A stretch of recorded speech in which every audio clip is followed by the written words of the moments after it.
Donald Trump is not the leader of the free world, whatever that means. The West as a geopolitical actor does not exist today in the way we've assumed it existed for the last 80 years.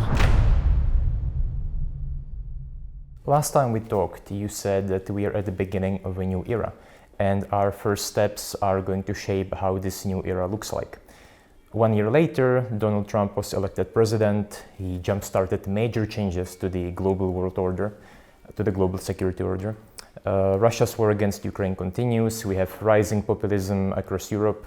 So how would you evaluate these first steps that we have taken in this new era? The triple shock. Putin shock, what I call the Xi shock, i.e. Xi Jinping, China, is not on our side. It's quite happy to go on doing business with Russia, as is India, Turkey, Brazil, South Africa. And now the Trump shock mean that we are in the deepest crisis Europe has been in for a very long time, in some respects, since 1945. But it also means that we all know that in Europe. And so Europe has been galvanized. In this city last Friday, while Xi Jinping and President Lula and Robert Fico of Slovakia were sitting with Vladimir Putin on Red Square, the EU foreign ministers were sitting in the Lviv City Hall just up the road to show their solidarity with Ukraine, and then President Macron, Chancellor Merz, Prime Minister Starmer and Tusk were in Kyiv. So I would say the crisis has become deeper, but the possibility that Europe might seize the opportunity of the crisis is also more apparent. Since the end of World War II, the US discussed itself as a leader of the free democratic world. Would you say that it is now abandoning this role? I think there's no doubt at all that Donald Trump is not the leader of the free world, whatever that means, and that the West as a geopolitical actor does not exist today in the way we've assumed it existed for the last 80 years. And that is a result of two different things: America and Trump. So there's a long-term trend of the United States becoming less committed to, less engaged in Europe, which starts already after the end of the Cold War, and is happening under Democrats and under Republicans. It's turning either to what Obama called nation building at home or the pivot to Asia. So that was already happening. And then you have the Trump factor, which is this extreme narcissistic bully who obviously has a special relationship to Vladimir Putin and who is abandoning the notion of the United States as a defender of liberal international order and basically positioning the United States as one transactional great power amongst many. So it's both. What does that mean? It means we have a really urgent challenge for the 4 years of Trump, but we also have a long-term challenge because the United States will never again be what it was before. So if the US abandons this role and this era of the US-led unipolar world ends, how will the new global security order look? So first of all, we never really had a unipolar world, and even the US-led liberal international order was only a large part of the world. But it was a large part of the world, and it worked because the United States was what the Princeton scholar John Eichenberg calls a liberal leviathan, right? The supreme allied commander Europe of NATO was always a US general. We had the US nuclear guarantee for our security in Europe and so on. So we certainly had a US security order in Europe, in significant parts of Asia, also Oceania, Australia, and New Zealand. That's what's now in question.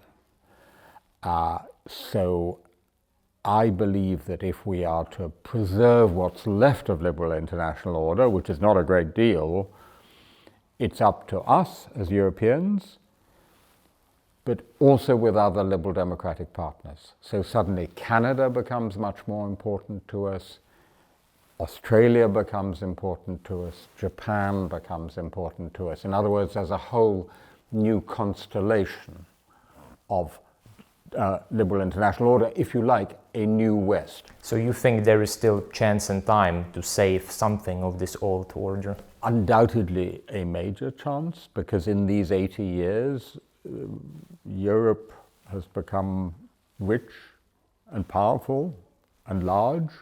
The European Union of 27 member states, 450 million people, Britain, Norway, Ukraine in different ways, also part of that Europe. The chance wasn't there 80 years ago. It wasn't even there 30 years ago. But the chance is certainly there. The question is, will we seize it? And certainly it's much more complicated to do it when there isn't a single clear leader. We can't say, oh, now Friedrich Merz is a leader of the free world, or now Emmanuel Macron is a leader of the free world, or Donald Tusk, much as they would like it. And so to construct something which is a strong liberal order in a non-hegemonic way with 30, 35 national democracies is clearly complicated. What is Europe's role in the era of weakening transatlantic relations, of rising authoritarianism around the world? Well, first of all, our role is to defend ourselves and to look after what we've achieved in Europe over the last 80 years. And that means defending ourselves against external enemies or challenges, obviously Vladimir Putin's Russia in the first place, but also China in a different way, and other powers, all of whom are trying to intervene.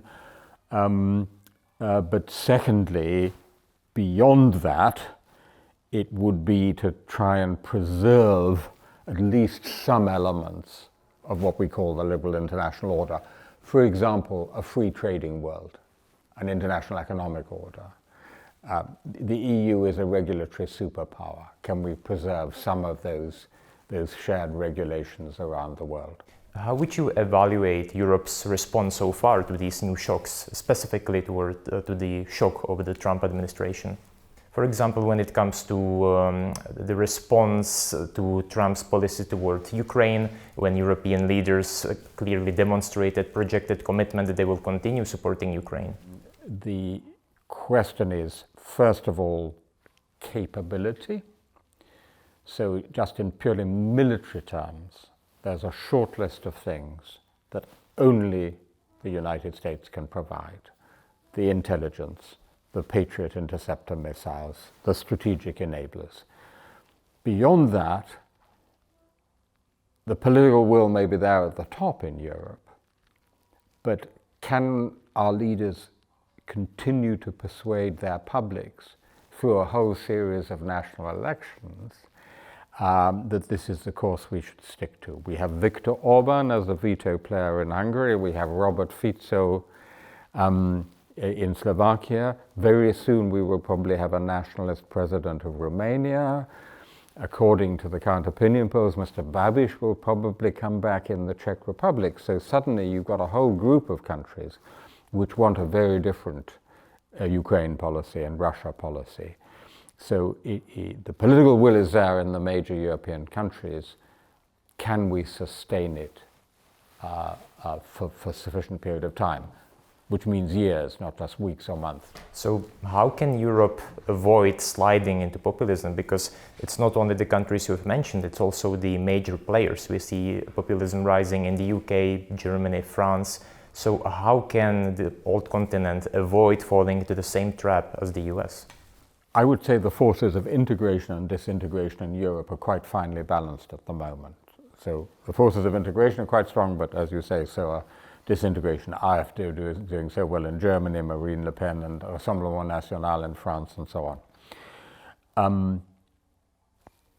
We have to be tough on populism and tough on the causes of populism, right? So we have to understand, we have to fight the nationalist populists, make a convincing case to our public for a different approach, but we also have to understand why they continue to get large numbers of votes. For example, the sense that large parts of our societies have, that in the name of liberalism, they have been both economically and culturally neglected, right? And to show that we care, that we're actually doing something for them economically, that culturally we don't just care about specific minorities in the name of multiculturalism, that we actually care about everyone in our societies. That's pretty tough to do those two things at the same time, and also build up our defense spending and our support for Ukraine. In your book, Homelands, you talk about different definitions of Europe. And you say that some European nations that went through dictatorship see Europe as a sort of community of democratic liberal ideals that they seek to return to. And that's certainly true for Ukraine. We saw that at the Euromaidan. But if Europe and the West is indeed moving away from some of these ideals, how will that impact Ukraine's path toward democracy? So listen, there's always been an anti-liberal Europe as well as a liberal Europe throughout European history. And it's always been a great mistake to believe that, the liberal Europe has prevailed once and for all. I would say, and by the way, there's also liberal and anti-liberal forces in Ukraine, let's make no mistake about that. I would say that the two things are intimately connected.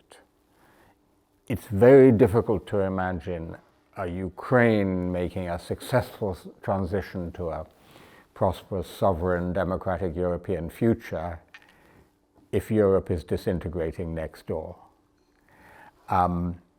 It's quite difficult to imagine a successful, liberal, democratic, integrated Europe if Ukraine is disintegrating next door, both because of the security and migration challenges, i.e. another big wave of migrants, but also because we have in a way staked our European reputation now on Ukraine, and so it would be a major European failure. So the two are intimately connected. European integration and Ukrainian integration, or European disintegration and Ukrainian disintegration, but this won't be decided in the next few months.